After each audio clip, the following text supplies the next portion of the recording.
in the, so if you leased it, so let's say we never bought it, the Right. only cost is going to be, what's the cost? I guess I missed For that. the town? Yeah. We If just you get just lease the property, there's no cost. Just No, tax. that's right, yeah, okay. Tax I think revenue. I was It's missing just it. 20-odd years of lease revenue Right. from. Right. For a piece of property, you can't do anything And with. at the end of the 20 years, Chuck, is there any value in what's remaining? I mean, could we then build a field again at 20 years? Because you'll have all the infrastructure there. How would that work at the end of 20 years? Oh, well, if the town owns a system, you continue to produce power and just sell it and benefit So 100%. essentially, what I'm hearing is 20 years, we lease, we don't pay anything, except we're buying reduced power. Oh, well, no, so yeah, let's not mix the two. So if you just lease the property to some other entity, That's it. No, at no, the end no. of 20 years, they'll walk away and the lease ends.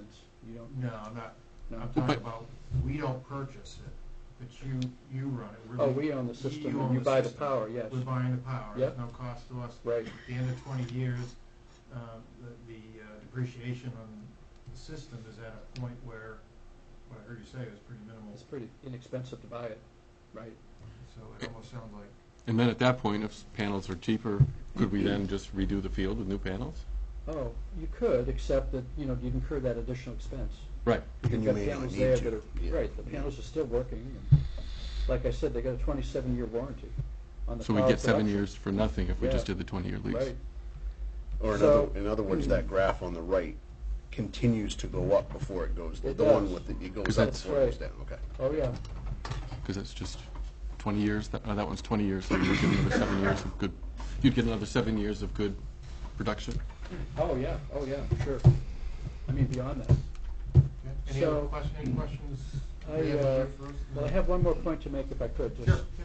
So we're working with another municipality that's well open. They're gonna put a small array on their cap for their purposes. And then they've got 10 or 8 or 10 additional acres that they can do a bigger project. And so they're contemplating doing that with the RSUs and different off-takers. So Bucksport could do a smaller system that takes care of Bucksport's immediate needs. So there's a little bit of flexibility. Thank you. You're welcome. Thanks. Want to come up and, you shout loud, I David? don't know if you said anything about T&D charges, the central main power, do they stay the same as they are today? This, That'll be covered. I mean, most of your bill, 50% or more of your bill is the Right. T&D charge. Right. Does the solar energy go into central main power grid and they still get to charge you that transmission cost? Well, That's no, the case? no. You're gonna get 100% covered. It'll cover 100% of the bill. It's gonna cover the power and the TV. So they still do charge you for the T&D? Is that what you're getting? So what's gonna happen is, the power is gonna go out to the grid, CMP is gonna count the kilowatt hours. They're gonna apply those kilowatt hours against each of your bills. And that's gonna drop the bill to 0. So there won't be any charges. For the commodity of the electricity, but they're still gonna charge you for the Yeah. transmission of it. No? The central main agreed to this?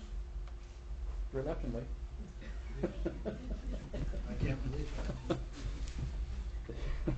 We had another question, Raymond? Yes, sir. The 9,648 solar panels, plus or minus. Right. What does it break down to per panel, you know, when it's all installed and everything? Do you have a, You mean like the production number? yeah, Like how much power we'll produce? well, no, just here's where I'm going with the question ultimately. The example you showed up there for the RSU or that high school building, the panels were right up on top of the building. Right. Can, for example, we've already got 2 projects, one installed, one coming into Bucksport. Right. For the RSU, could we take advantage of the capped landfill and shoot the power literally 4 miles down the street to the high school? The panels have to be right at the high school. If you want those high school to benefit directly, they Yeah. have to be there. It has to be off the roof of the high school. Right. Okay. If they're at the cap, all we're gonna do is Okay, push the power so to my central question main. comes back to, Yeah. say I were the RSU and was coming to you, maybe we need 1,000 panels instead of 9,000. Right. Well, just, when the town manager talks to the superintendent of the RSU and says, we can give you this much for 1,000 panels, it costs X dollars a panel installed, ready to go, Right. plug it in. I can tell you that right now. So, let's see, 1,000 panels times 370 watts. So that's a 370,000 watt system.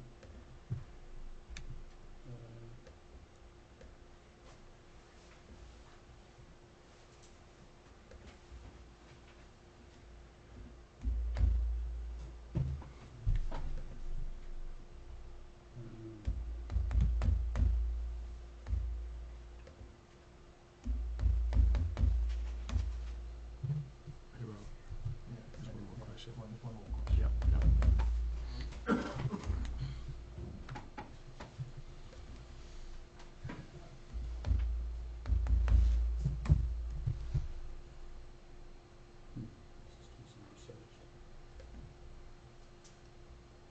Sorry, I'm having a little trouble doing this in the spur of the moment. We've got, So if why we don't can I- get that answer after Yeah, for you, Paul, I'm sorry. we do that. Yeah. We've got, I'll have to get that another answer meeting later. I'll give you my after this. card if you want to. No, I'm just in my head, I'm value equals the benefit minus the cost. You know Sure. what the cost is, and what the benefit, and Well, how much that's- value the Sure. RSU would get. Well, there's no cost to the RSU. You just buy power at a lower rate. we have one more question.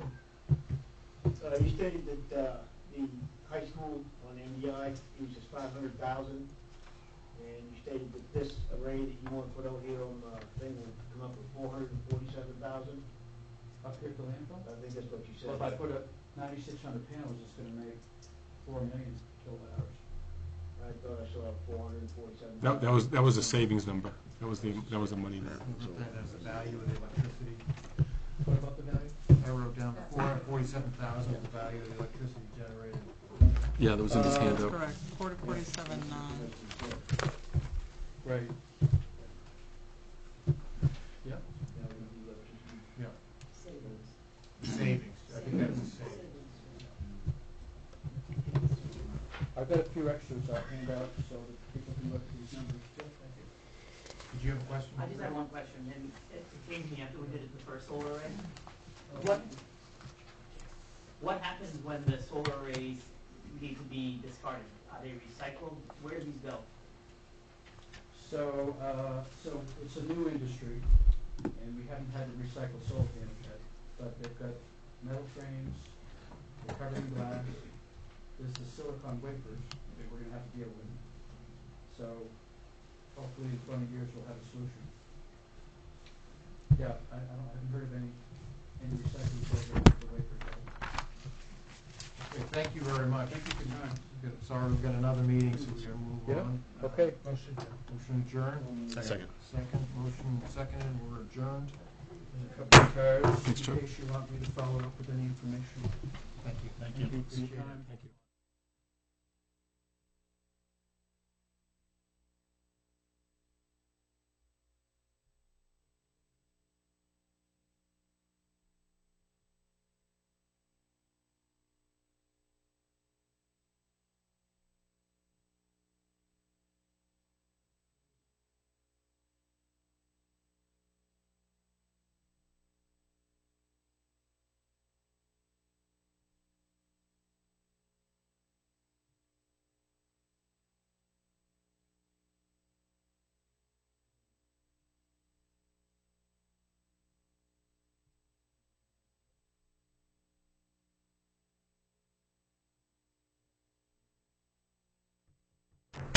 Call to order the Regulatory Review Committee meeting for Thursday, September 12th. Roll call, Dan Orsby. Here.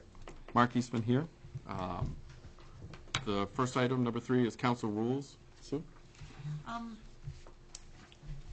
The council, at the last meeting, the council indicated that to avoid confusion or lack of process moving forward, that the council should have a process starting in its council rules and eventually install in its charter that defines exactly what the process is for filling a vacancy on the council for an unexpired term.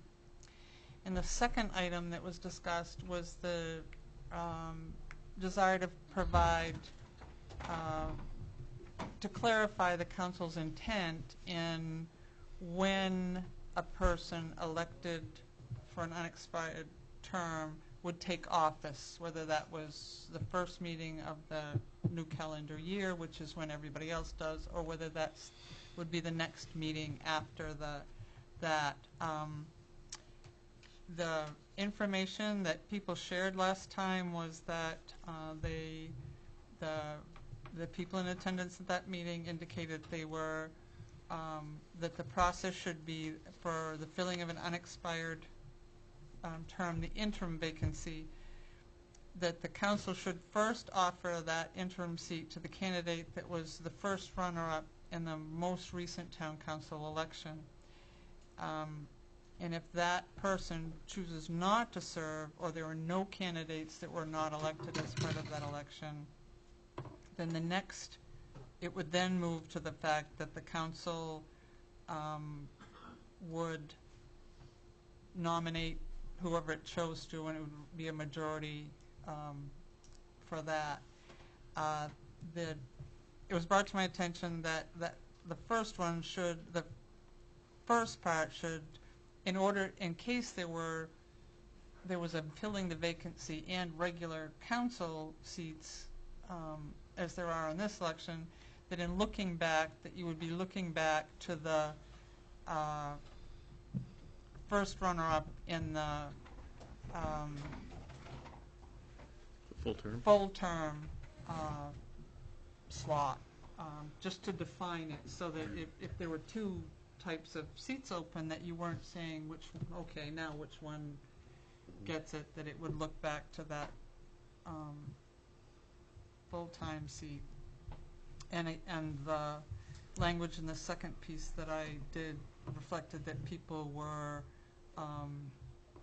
thought that an unexpired term, that the person elected should be seated at the next council meeting after the so that's what this language discusses.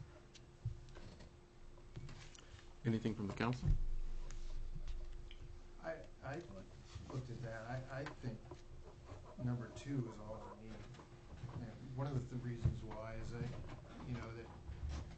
I realize it might make sense to go back to the last election, but it says required to fill by qualified person. Just because somebody finished runner-up doesn't necessarily mean they're a qualified person. There might be somebody who maybe was a counselor 5 years ago and served for many, many years, is very, very qualified, that, if you went by these proposed rules, they wouldn't be able to be part of the consideration. So, anyway, that's my take on that piece of it. I actually agree with Councilman Carmichael on it. Normally you have a 3-seat vote.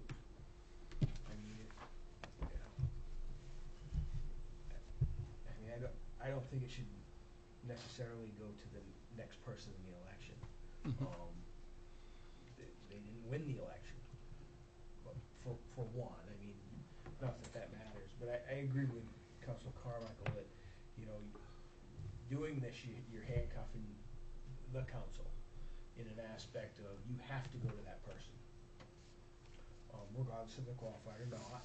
You have to, and in this, you could have a very qualified person that that can take it. I think number 2 gives you exactly what you need. Anyone else? I agree with that we need to go back to the next person who ran. I think that they're running for council to be on the council, and if somebody drops a seat, then if they didn't run, they would have been on the council. So I think it's a fair way to do it. I do see your point, both of your points, but I think that the next person coming in should be the person that ran. They put the effort out there. They got this nomination signatures. They did what they were supposed to do. And to that, point, Dan, I'd also say that if somebody resigns a seat, they shouldn't pick back up a seat until their term is over. The initial term is over. The other thing I wanted to bring up, and maybe it's not a big deal, but I wondered even if, it says not less than 60 days upon the occurrence of, so somehow arbitrarily, maybe there's a reason behind it, they decided that if there was a vacancy 60 days, prior to the election, that's the interpretation, or prior to the end of the term, we wouldn't bother filling it. So I was thinking, why 60 days? You mean extend it? Yeah, I mean, what's the big deal about 60 days? Why not 90 days? I can see you wouldn't want to not fill it before you finish doing the budget or anything like that. But what's the purpose of 60 days? Is there anything? You've got somebody you've got to bring up to speed. If you don't appoint a qualified person, you're bringing in somebody that you've got to bring up to speed in a short period of time, just so you have a seventh vote. May not be the most qualified vote. If you didn't do that, you might have a issue of a 3-3 type thing. But do you really want to? Do we really need to do that? Maybe you set after July 1st or something like that. And one of the things, too, on number 2 on the language, when it says, the first time it says majority vote, is that 4 people, majority of those present, or is it majority of the council, 4? The way that I wrote it's the majority of the council, the same way that the language is now in terms of filling the seat. Peter? We talk about qualified and not qualified. I look around this table, and I'm the senior person up here with 5 years. We didn't take any tests to do this. We do what's best for the town. I think anybody that runs is qualified. We all step into these seats hoping to do the right thing for the town. I don't think, we have 7 people up here when we get it filled. I don't think anybody in this council wants 7 like minds up here. We could do the council meetings by email if that was the case. We wobble back and forth. We have discussions, we have debate, and then majority of the time, we come to a unanimous, if not all the time, to a unanimous, at least, decision. Mostly it's consensus. So I get nervous when we talk about qualified, because what is qualified? Qualified to me is a person that wants to run, do the best thing for the town. I think we all try to do. I make mistakes. I made a mistake the last meeting. That's why we're here. We're not perfect. We are all trying to do the best for the town. And regardless of who sits in the seats, it's one person, one vote. I can't think of any time that I've been up here where we at least haven't made the decision that is best for the town. Like I said, we wobble back and forth from the middle, but we truly do come to a consensus. And how do we want to handle the running for office issue that's been out there? Just to that point, I think Peter makes a good point, but the thing where I think it's a little different here is that, and I don't know what they meant originally, but you're filling somebody for a short period of time to fill a vacancy for a short period of time. So, I mean, like you said, all of us that we enter, we're not qualified necessarily. Again, what's the definition of qualification? Could be your background, experience, whatever. But what you're asking is somebody to come in for a short amount of time and, cast votes that. So why wouldn't you want somebody necessarily, when you think about qualified, if you want to describe it as a former counselor that might be available, somebody that's been through the process, so you don't have to bring them up to speed like it took us. It's taken us time. We're all, it's still taking me time to get up to speed. But it seems to me the point of having to fill that is to bring somebody in that can be running when they sit in the seat for the last 2 months, 3 months. Well, maybe Could be a year. Could be. Well, maybe yeah, to your could be more than that. to your point, Rob, maybe what we do is extend the time period out. So we don't have to bring somebody in around election time. Because if we get to 90 days, I mean, that's one of the issues I had with it, is why fill it when you're 61 days from election? But I understand what Peter means, and I agree with you on that. And I think qualified is probably not the right word to use. But this open seat now, is less than, I mean, Several meetings. we're 60, yeah, we got 4 meetings before the election. I just think, number one, I mean, it handcuffs you. I mean, you know, I mean, if the person doesn't want it, again, you know, you just, I think that I mean, the point is the person that ran, I understand they ran then. Doesn't mean they want it after the fact. That's what I mean. I think we have so many rules, that's why we're sitting here tonight, is because we can't interpret it, what the rule was. Well, it wasn't specific enough. It wasn't specific. You know, I mean, I just. Mr. Chair, if I, this is a good one, because it's, for me, a lot of things come back to perception. And I think it's really hard for this council to, we would have to decide on the definition of qualified. If the definition of qualified is going to be anything other than somebody who's qualified to run in a general election. While I see Councilor Carmichael and Councilor Godwin's point, and having been there before in a previous role, wanting somebody to hit the ground running, there is a danger there in that of creating a perception that you're adding people to your board that are agreeable or amenable to the things that you're trying to move forward. And I wonder if that's a perception that this council wants to entertain. There's another perception that I struggle with, and that's the perception of appointing somebody, and I mentioned this last time and I still hold true to it, is of appointing somebody who is running for election.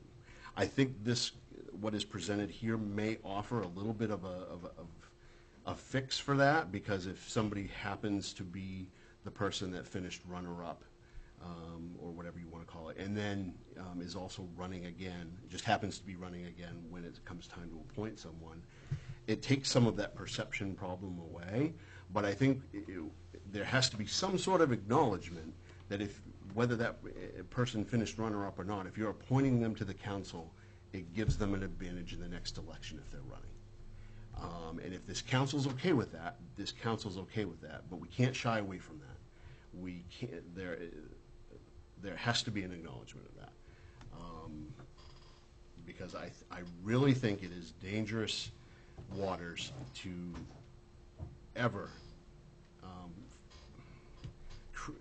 run the risk even of creating a perception that you are putting somebody on the board, or the council, excuse me, that is amenable, again, to the majority, the other people on the board.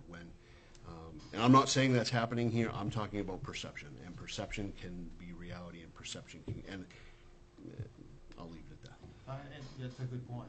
I think we absolutely should put something in there, because you don't know if somebody's gonna run. If you appoint somebody early, let's say it is, you don't know if they're gonna run, but we should put something in there absolutely is unequivocal about if it's after the papers have come out, we don't appoint somebody that's running. That's my view. I mean, You I don't think, know. but You wouldn't the really easiest don't. way You won't know. be to extend that time period so that we're not appointing somebody whenever we come to an election? Extend the time period that you need to fill the position, Right. I mean, yeah. You know, if you extended it to 90 days, when you get to August, we're not going to need to fill it and just wait for the election. Again, you know, I run for the council every 3 years, and I'm sitting up here. Yep. That's free publicity. Sure.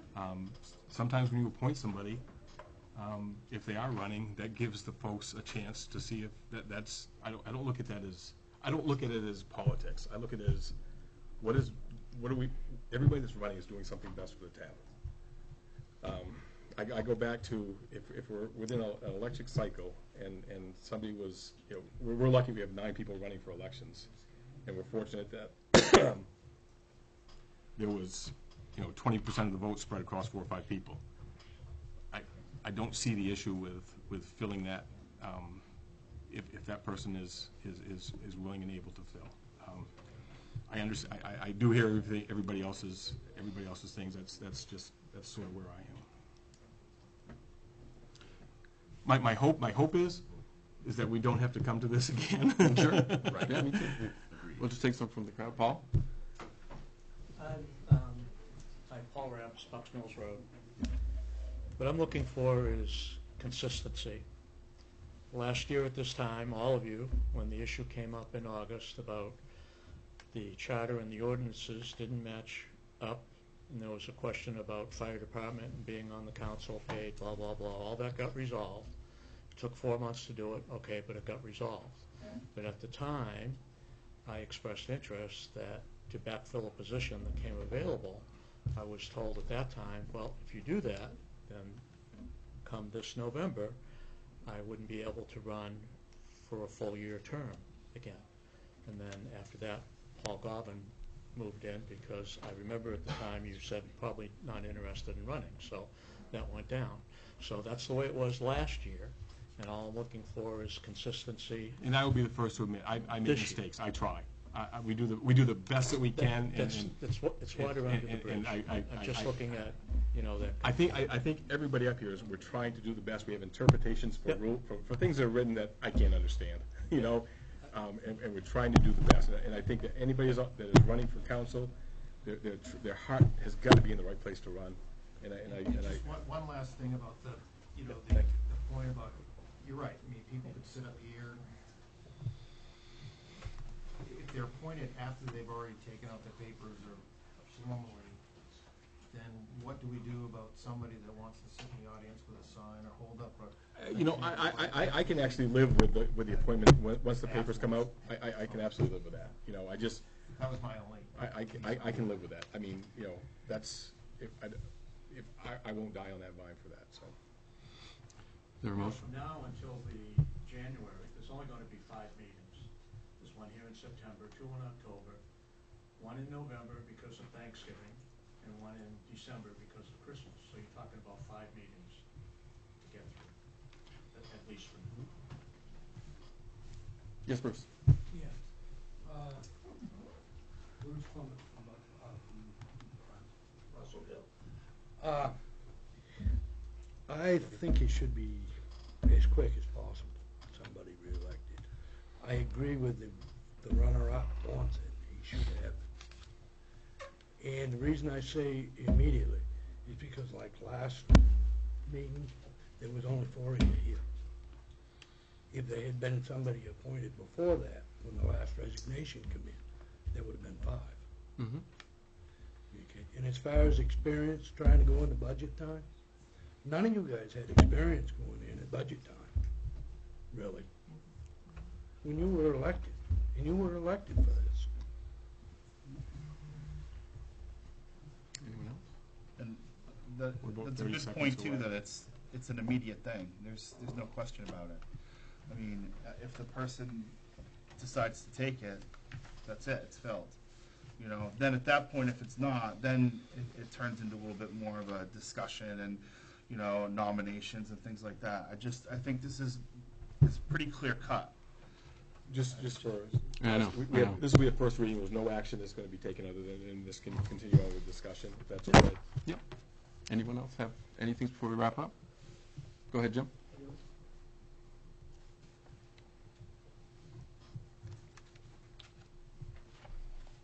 We appear to have quite a few different interpretations of rule number 3, so I won't read that out to you. What I will read to you is the first of the minutes of the meeting of June 12th, 2014. It says the swearing of a new council member. That's when Paul Garvin got his seat. June, not in January, he got it in June, because he was elected. And on November 12th of 2015, Robbie Carmichael was sworn in, because he got elected in the November election.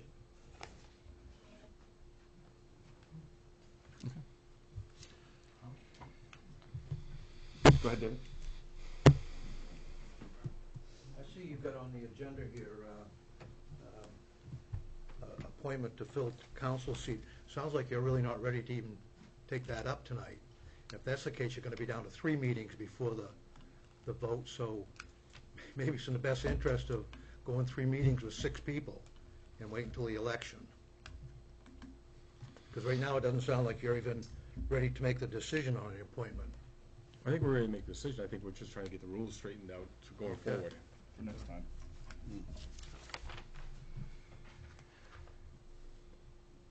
Hopefully, anyway. All right, well, do we have a motion? I think we gotta wrap it up.